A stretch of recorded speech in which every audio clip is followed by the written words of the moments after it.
Hindi pa sumisikat ang araw ay nagsisimula na sa paglilingkod ang mga volunteers ng feeding program ng San Lorenzo Ruiz Parish. Abala na sila sa paghahanda at pagluluto ng tanghalian sa higit 200 bata at ilang senior sa mga mission areas na nakapalibot sa parokya. Ito ang naging buhay nila simula pa noong 2019.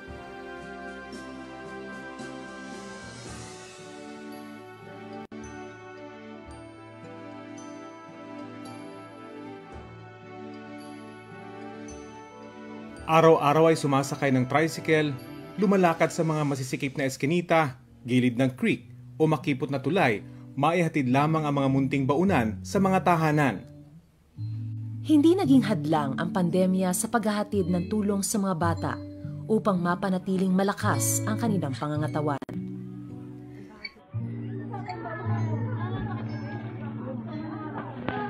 Nagpapasalamat kami sa lahat ng magigiting na volunteers ng SLRP Feeding Program, lalong-lalo na sa mga foundations and benefactors para sa kanilang walang sawang suporta.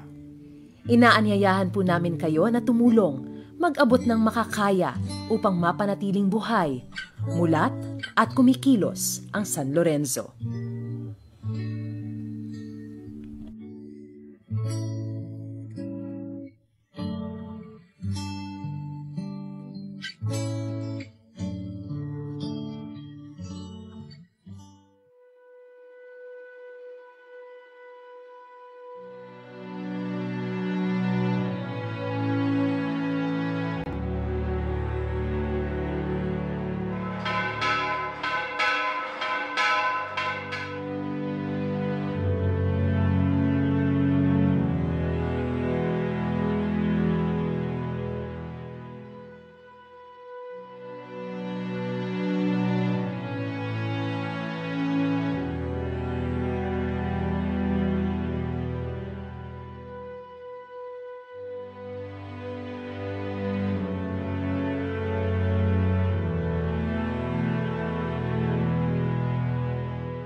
Isang mapagpalang hapon sa lahat.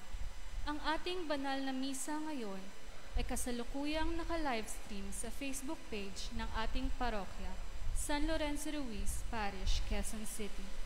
Ang lahat ay pinapaalalahanang manamit ng naaangkop at aktibo at magalang na makilahok sa ating pagdiriwang. Magsiluhod po ang lahat para sa panalangin para sa banal na bukasyon.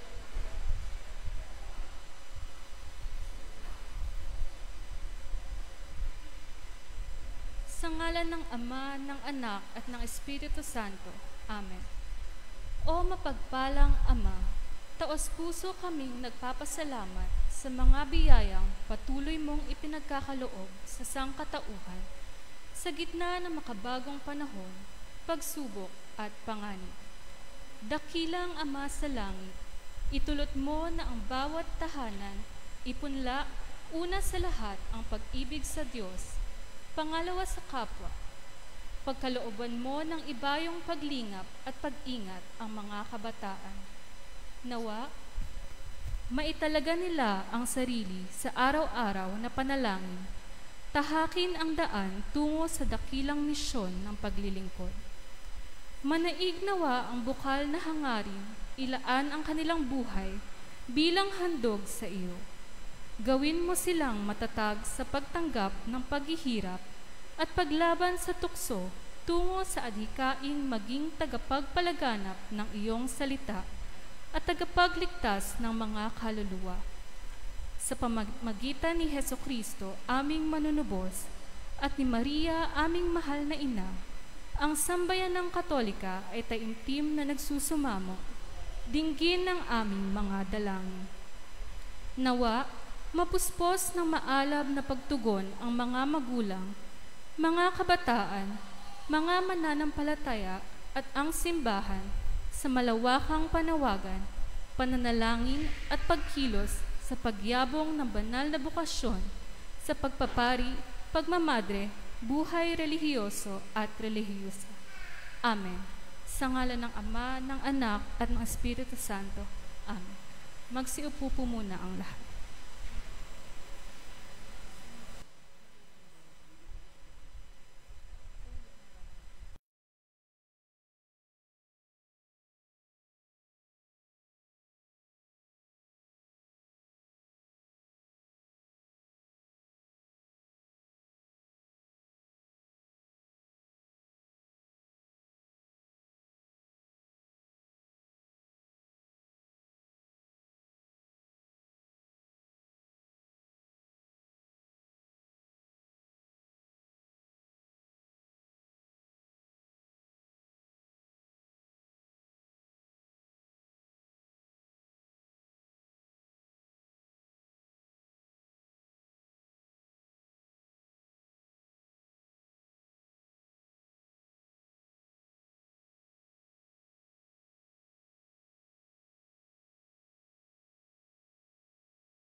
Muli, isang mapagpalang hapon sa lahat. Ngayon po ang ika-20 linggo sa karaniwang panahon at ang tema ng ating pagdiriwang ay walang maliw ang pag-ibig ng Diyos.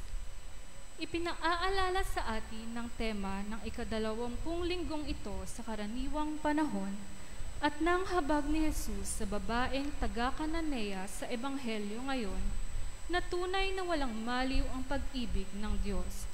Siya ang Ama ng lahat ng tao. Kaya naman, magkakapatid tayong lahat. Ito ang pangunahing katotohanang batayan ng ikalawang dakilang kautusan at ng hamon sa ating magmahalan tuwina. Kaya nga lamang, tila naaalala natin ito kapag lamang panahon ng mga sakuna at mga biktima'y nanghihingi ng tulong. Kung paano ang ating kapatirang panlahat ay isang katunayan sa bawat saglit, gayon din sana ang praktikal nitong pagpapatunay ng pagkakaisa, paggalang at pagmamahal ng mga katangian ng buong buhay natin. Nawa, sa pagdiriwang natin ng Eucharistia ngayon, ang pag-ibig ng Diyos ay siya nating maging inspirasyon at pampasiglang magmahal sa ating kapwa sa lahat ng oras. Magsitayo po ang lahat at simulan natin ang banal na pagdiriwang.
Sa ngalan ng Ama, at ng Anak, at ng Espiritu Santo.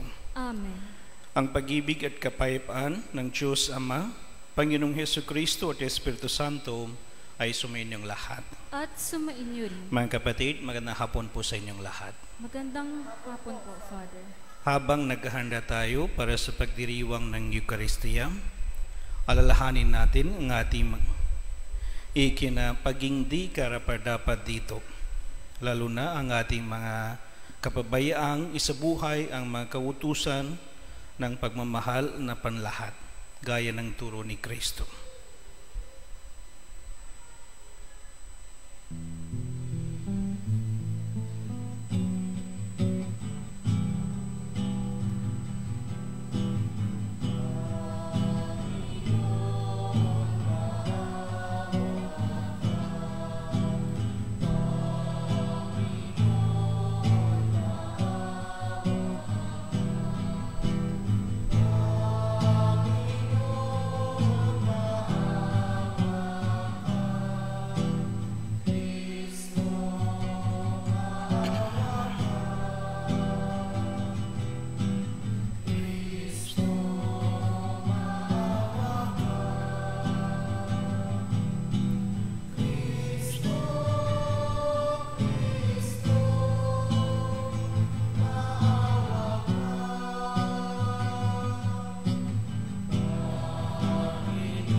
Kaawan tayo ng makapangyarihang Diyos. Patawarin tayo sa ating mga kasalanan at patnubayan tayo sa buhay na walang hanggan. Amen.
Manalangin tayo.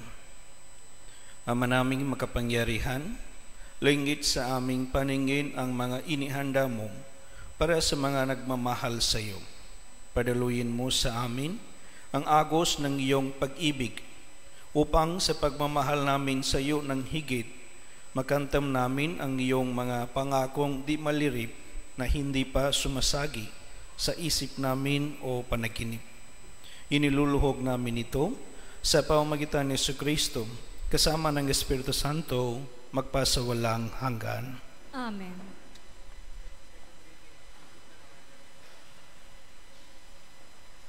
Layunin ng Diyos na tipunin ang lahat ng tao sa isang pamilya ng mga bansang sumusunod sa tama at gumagawa ng marapat.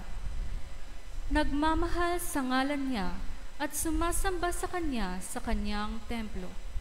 Gayon ang dakilang planong binalangkas ng propetang si Isaías sa unang pagbasa ngayon. Pagbasa mula sa aklat ni Propeta Isaías.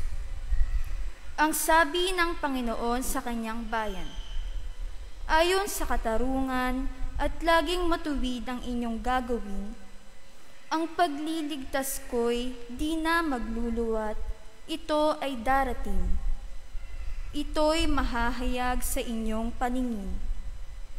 Ito naman ang sabi ng Panginoon sa mga dating dayuhan na ngayoy kabilang sa kanyang bayan. Buong pusong naglilingkod sa kanya, nangingilin sa araw ng pamamahinga at matapat na nag-iingat sa kanyang tipan. Dadalhin ko kayo sa Siyon, sa aking banal na bundok. Ipadarama ko sa inyo ang kagalakan sa aking templo. Tatanggapin ko ang inyong mga handog at ang templo ko'y tatawaging bahay dalanginan ng lahat ng bansa.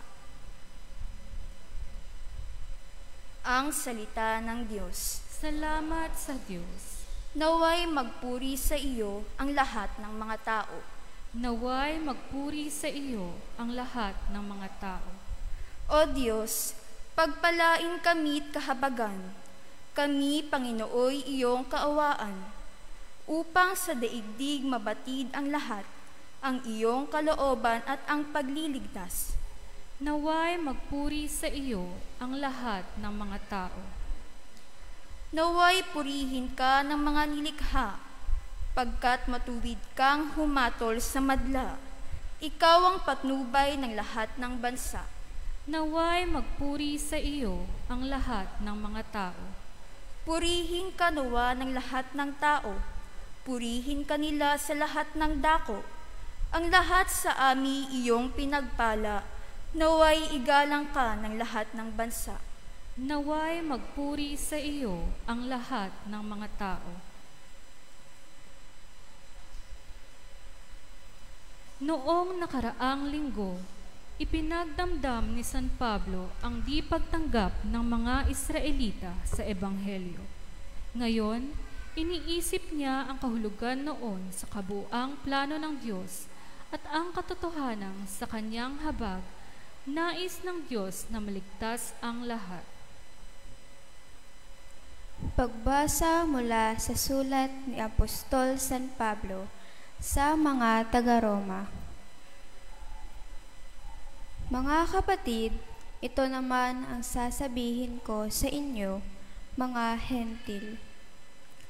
Yamang ako'y apostol ninyo, pinangangatawanan ko ang aking ministeryo upang mangimbulo ang mga kababayan ko, at sa gayoy maligtas ang ilan sa kanila.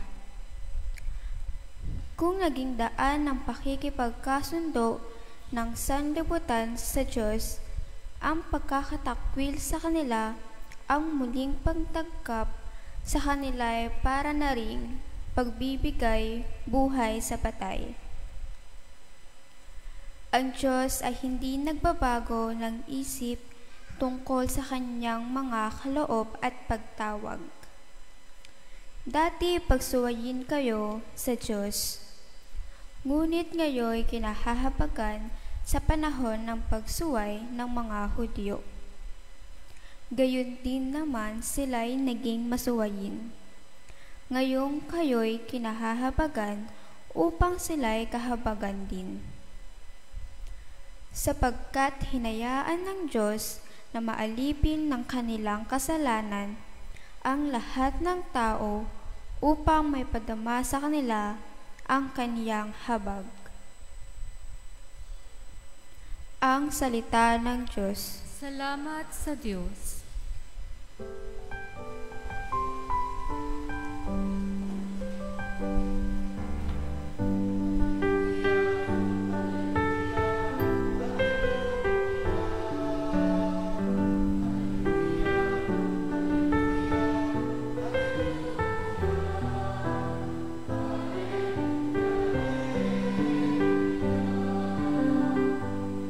Ipinangaral ni Jesus ang paghahari ng Diyos, sakit ay kanyang ginamot.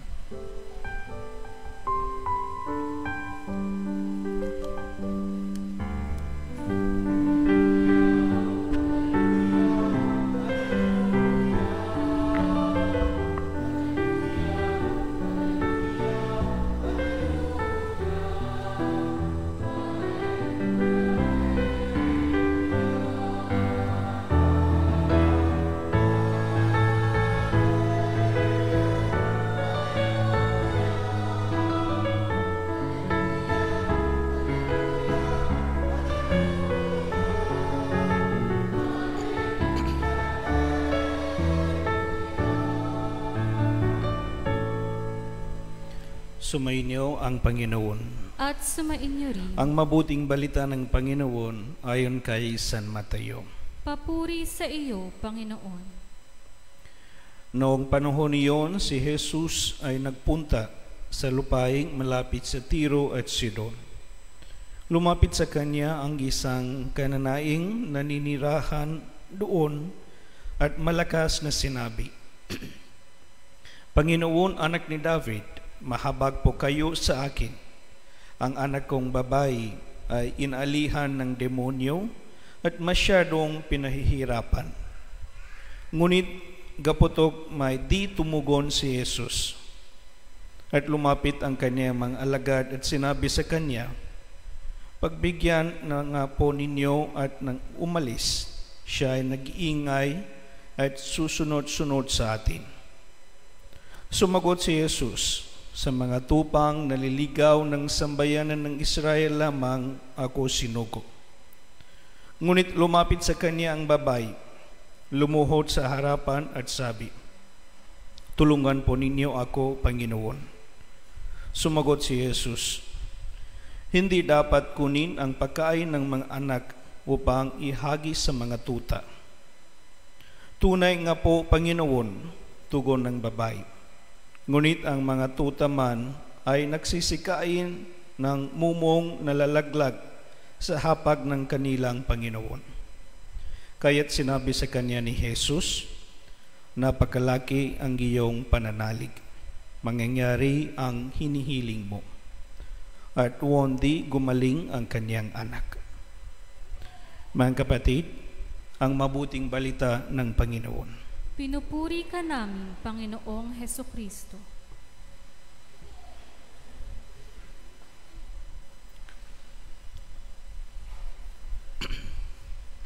My dear brothers and sisters, once again, magandang hapon po sa inyong lahat. Naranasan mo na bang i-reject ng mga taong akala mo makakatulong sa iyo? Naranasan mo bang bigyan ng silent treatment parang wala ka? Hindi naman parang di ka kilala.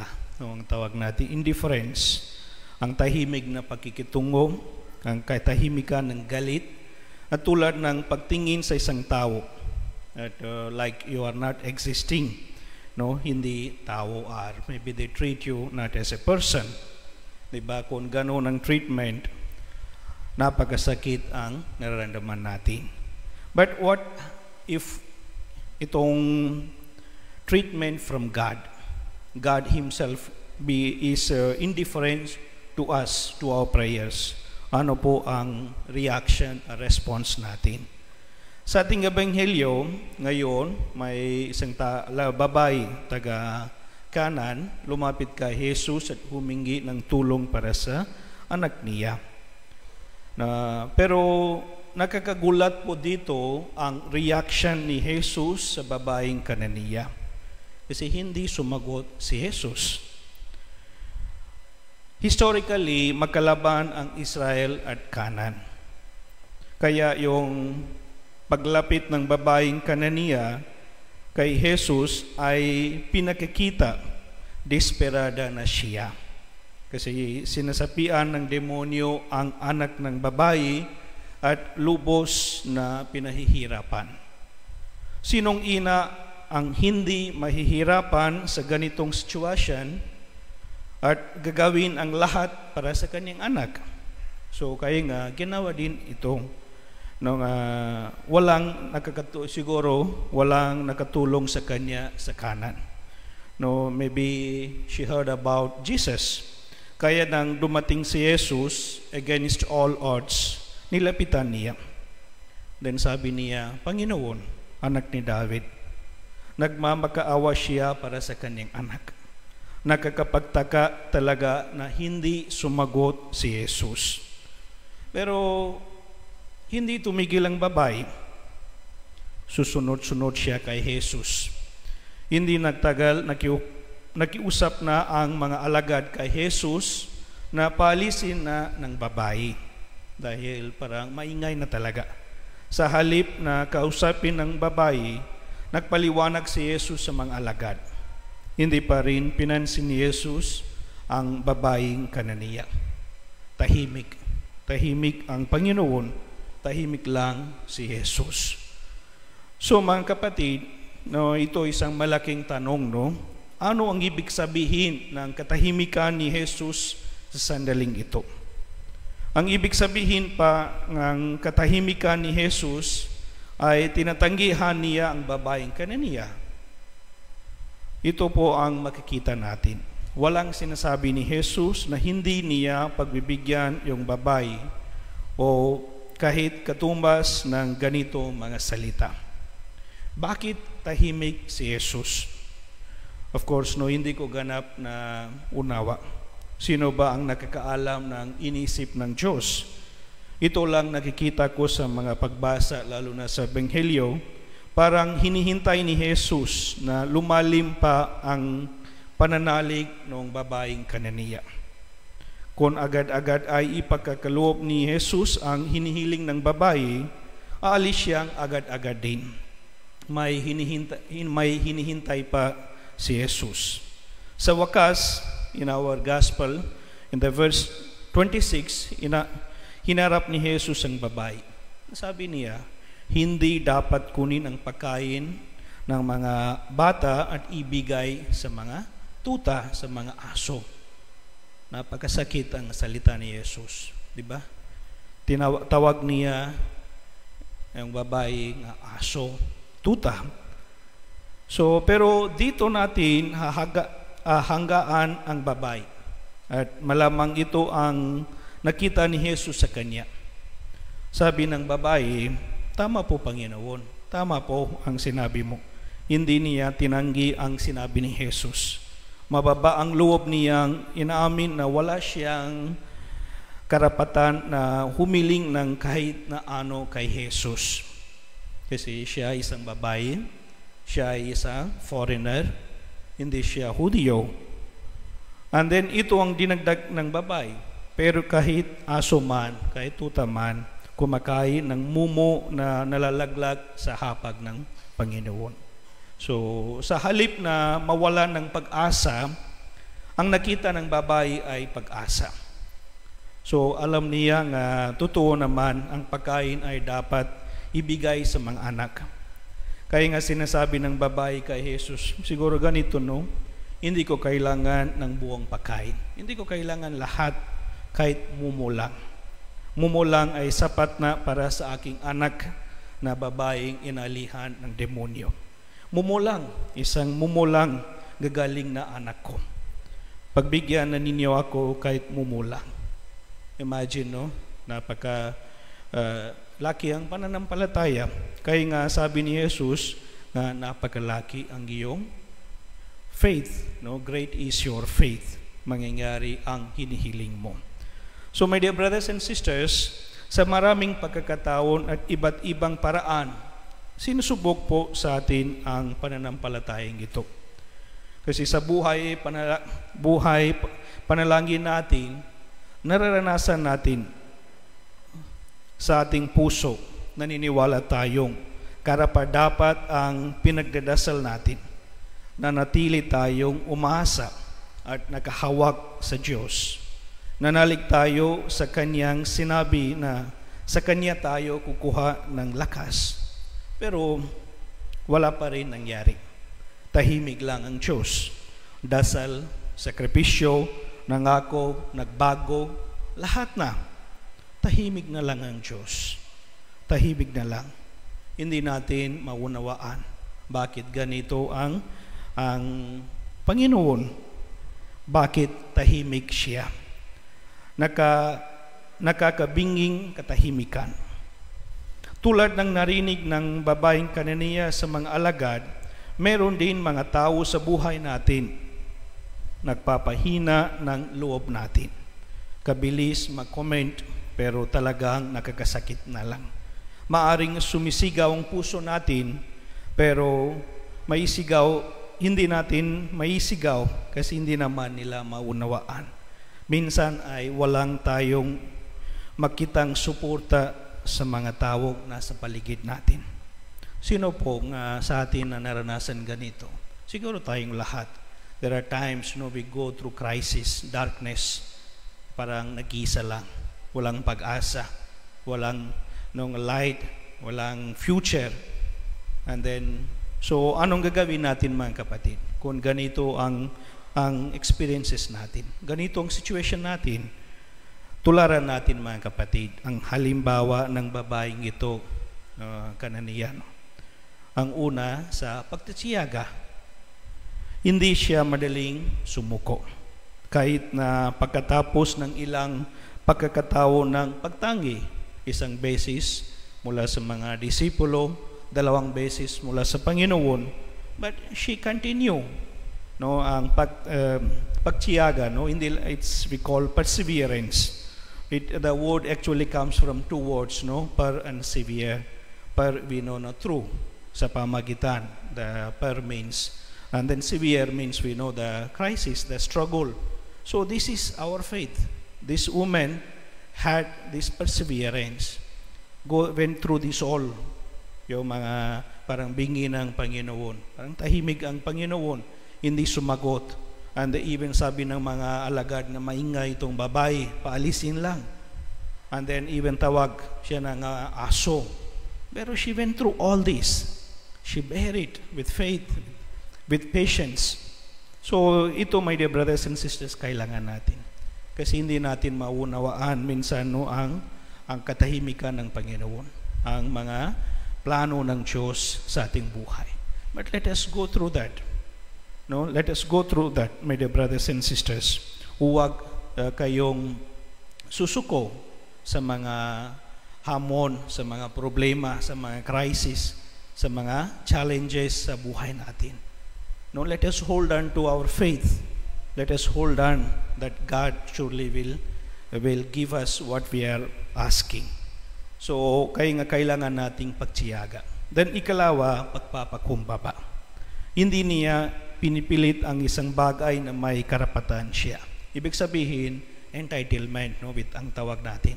Minsan ganito tayo. Kasi ako isang pari, ako isang religious, isang maybe serving sa simbahan, malaki ang donation ko, nagsimba ako araw-araw, nagdasal ako araw-araw. Bakit na ganito nangyayari? Bakit na hindi sumagot ang Panginoon? Hindi na magbigay siya anong kailangan ko, anong ang mga intentions ko, bakit ganito ang situation ng family ko. So my dear brothers and sisters, wala tayong karapatan. We don't have right, we are not entitled to have anything. Lahat mga bagay biyaya ng Diyos. Everything. That's why it needs lot of humility, pagpapakumbaba. Itong babae, no, ang pinakita niya sa pamamagitan ng how she accepted her situation, put herself down, and then lumuhod siya sa harapan ng Diyos. Sabi niya, totoo, ako like aso. So my dear brothers and sisters, sometimes we are tested. I think we have to put aside when we enter or when we are in the presence of God. Put aside our ego. We cannot say, I demand this, I want this, you should give me this, dahil nga ginagawa ko itong lahat. No, there are no like that. Everything is grace. Kaya nga, my dear brothers and sisters, we need to have this virtue of humility. So, my dear brothers and sisters, suriin natin ang ating mga sarili sa tuwing tayo ay lumuhod sa Kanyang harapan. Ganito ba ang ating panalangin? Puno ng pagtiyaga at pagpapakumbaba. Manalangin tayo ng may pagtiyaga at pagpapakumbaba. Ang ganitong uri ng panalangin, puno ng pananampalataya. Ang kalakasan natin, mga tao, at kahinaan naman ang Diyos. Tunay na may kahinaan ang Diyos sa mga taong nagdarasal na may pagtiyaga at pagpapakumbaba. But, my dear brothers and sisters, always remember that God is God of all. He doesn't exclude anyone. Yan ang sabi sa unang pagbasa. Siyang Panginoon nating lahat. Siyang Ama natin. Tayong lahat, mga anak ng Diyos, minamahal na tayong lahat. Pero minsan, we need to go through this. Minsan nga we are tested. Our faith is tested. So let us hold on to it. Because God is good.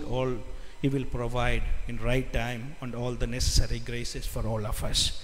And it is also a call for us to be compassionate, empathetic towards other people.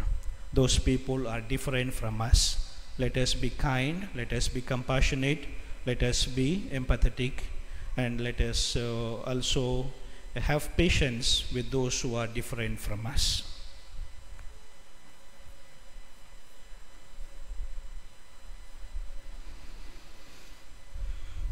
Magtayo po ang lahat.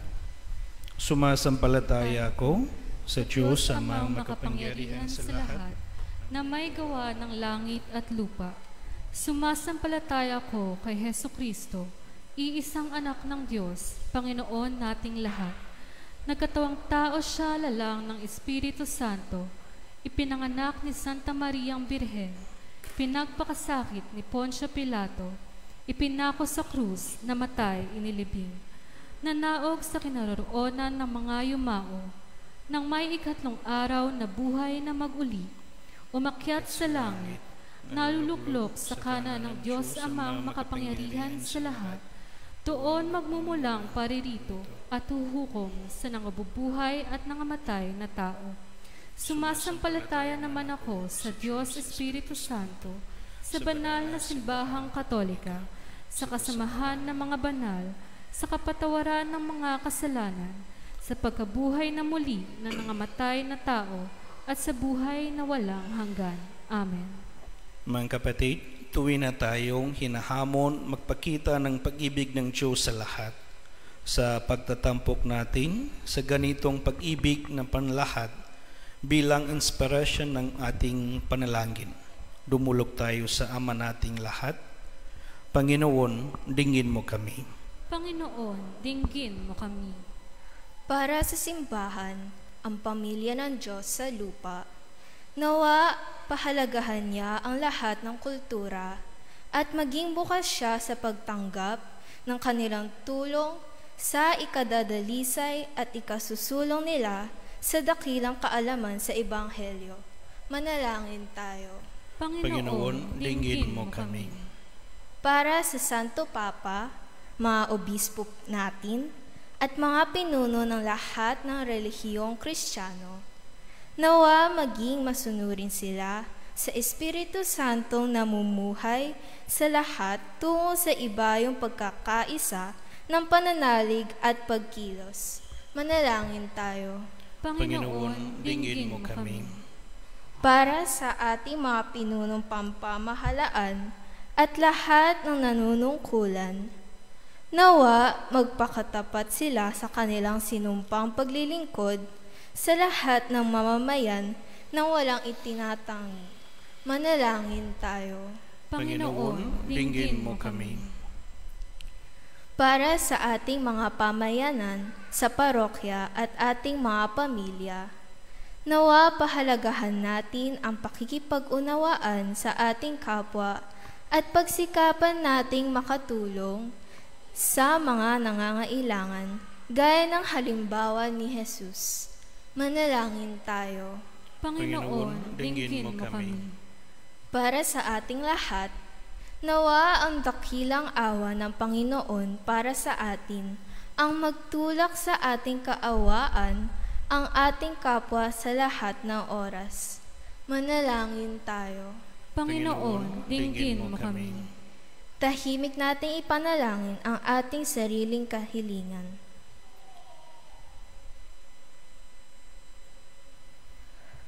Manalangin tayo.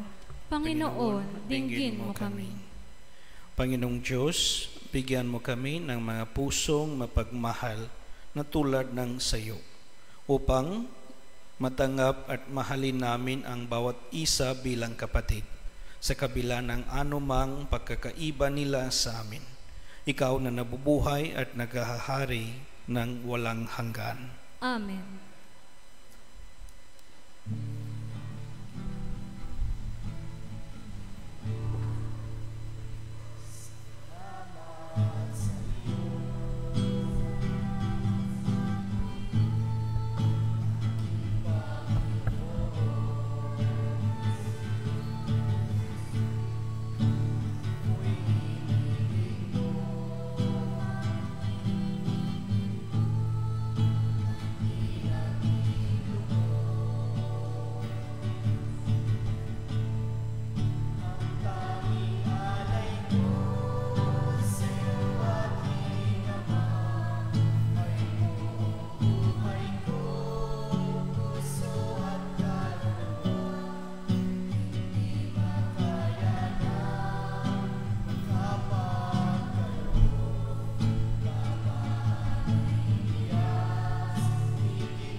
Manalangin kayo mga kapatid, upang ang paghahain natin ay kalugdan ng Diyos amang makapangyarihan. Tanggapin nawa ng Panginoon itong paghahain sa iyong mga kamay, sa kapurihan niya at karangalan, sa ating kapakinabangan at sa buong sambayanan niyang banal. Ama naming lumikam, tanggapin mo ang mga alay upang maganap ang pagpapalitan ng iyong kaloob at ng aming handog sa aming paghahain na iyo na rin ibinigay para kami maging marapat na iyong paunlakan. Sa pamamagitan ni Jesucristo, kasama ng Espiritu Santo, magpasawalang hanggan. Amen. Sumainyo ang Panginoon. At sumainyo rin. Itaas sa Diyos ang inyong puso at diwa. Itinaas na namin sa Panginoon. Pasalamatan natin ang Panginoong ating Diyos. Marapat na siya ay pasalamatan. Ama naming makapangyarihan, tunay ngang marapat na ikaw ay aming pasalamatan. Sa pamamagitan ni Jesucristo na aming Panginoon, siya ay naging kapwa namin maasahan upang may mangunang umako sa pananagutan dahil hangad mong magbago ang kinamihas ng pagkakanya-kanya ng sangkatuhan. Bunga ng pagtitiis, siya ay nanaig at ang kamatayan ay kanyang nalupig. Kahit siya ang aming daan para aming masapit ang iyong tapat at maasahang pag-ibig. Kaya kaysa ng mga anghel na nagsisiyawit ng papuri sa iyo, nang walang humpay sa kalangitan, kami nagbubunyi sa iyong kadakilaan.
Ama naming banal, ikaw ang bukal ng tanan kabanalan. Kahit sa pamamagitan ng iyong Espiritu, gawin mong banal ang kaloob na ito upang para sa amin maging katawan na dugo ng aming Panginoong Hesukristo. Bago niya pinigtisan ko sa loob na maging handog, hinawakan niya ang tinapay. Pinasalamatan kaniya. Pinaghati-hati niya iyon, iniabot sa kanya mga alagad at sinabi, tanggapin ninyong lahat ito at kanin. Ito ang aking katawan na ihahandog para sa inyo.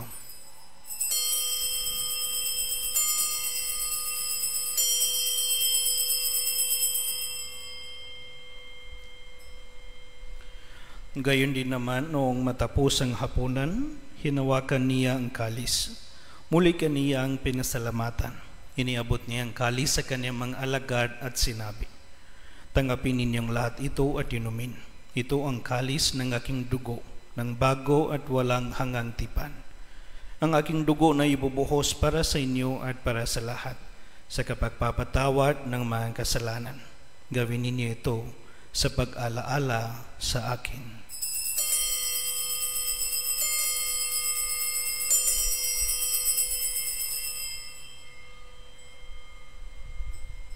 Ipagbuni natin ang misteryo ng pananampalataya.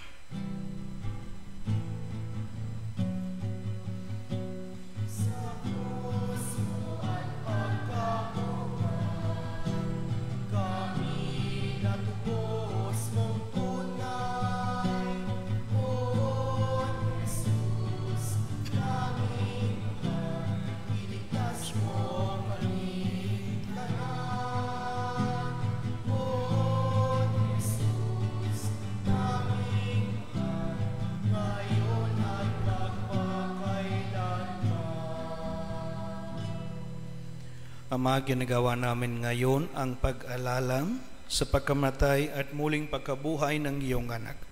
Kaya't iniaalay namin sa iyo ang tinapay na nagbibigay buhay at ang kalis na nagkakaloob ng kaligtasan. Kami nagpapasalamat dahil kami iyong minarapat na tumayo sa harap mo para maglingkod sa iyo. Isinasamo namin kami magsasalo-salo sa katawan ng dugo ni Kristo ay mabuklod sa pagkakaisa sa pamamagitan ng Espiritu Santo. Ama, lingapin mo ang iyong simbahan laganap sa buong daigdig. Puspusin mo kami sa pag-ibig kaysa ni Francisco, naming Papa, at ni Roberto, naming Obispo, at ng Tanan Kaparian. Alalahanin mo rin ang mga kapatid namin na himlay, nang may pag-asang sila'y muling mabubuhay. Gayon din ang lahat ng mga pumanaw. Kaawan mo sila at patuloyin siyong kaliwanagan. Kaawan mo at paging dapatin kaming lahat na makasalo siyong buhay na walang wakas, kaysa ng mahal na Birhen Maria na ina ng Diyos, kaysa ng Jose, ang esposo niya, kaysa ng mga apostol at ng lahat ng mga banal na namuhay dito sa daigdig ng kalugod-lugod sa iyo. May pagdiwang nawa namin ang pagpapuri sa kararanggal mo sa pamamagitan ng iyong anak na aming Panginoong Hesu Kristo.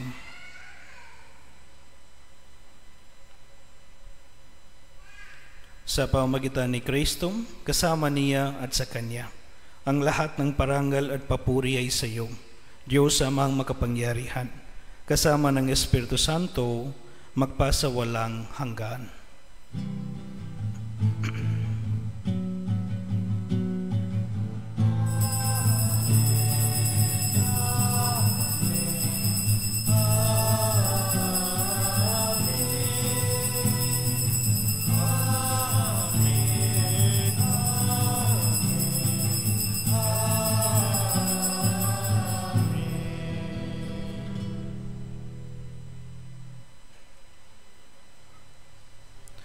Sa tagubilin ng mga nakagagalin na utos at turo ni Jesus na Panginoong natin at Diyos, ipahayag natin ng lakas loob.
Hinihiling namin kami iadya sa lahat ng masama.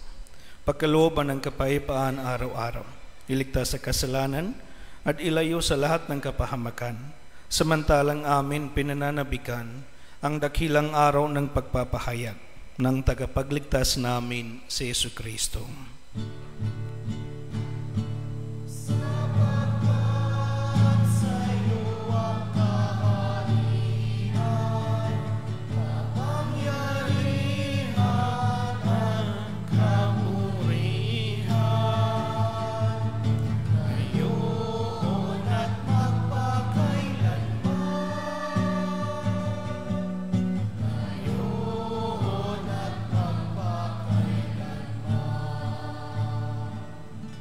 Panginoong Yesu Kristo, sinabi mo sa iyong mga apostol, kapayapaan ang iniwan ko sa inyo, Ang aking kapayapaan ang ibinibigay ko sa inyo.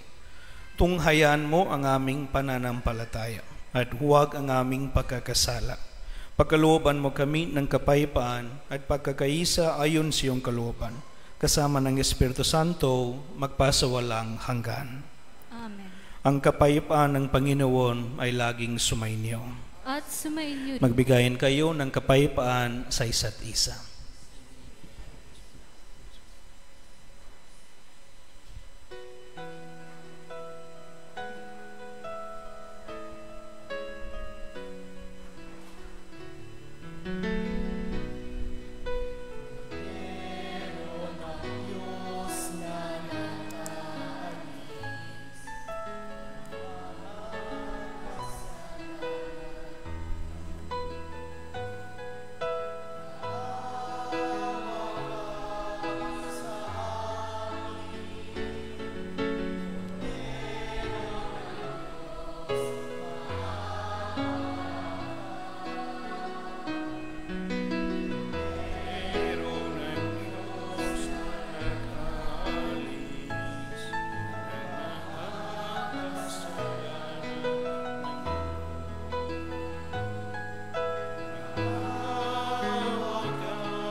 Mga kapatid, ito ang kordero ng Diyos. Ito ang nag-aalis ng kasalanan ng sanlibutan.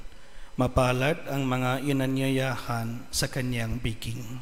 Panginoon, hindi ako karapat-dapat na magpatuloy sa iyo, ngunit sa isang salita mo lamang ay gagaling na ako.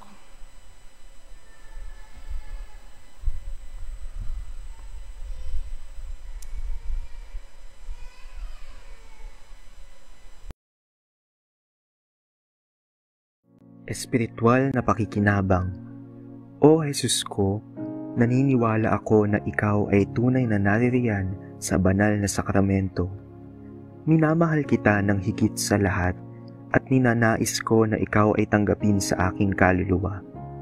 Bagamat sa sandaling ito ay hindi kita matatanggap sa paraang sakramental, pumarito ka man lamang sa aking puso sa paraang espiritual.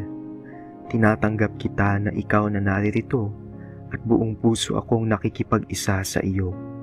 Huwag mong pahintulutang ako'y mapahiwalay sa iyo. Amen.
Manalangin tayo.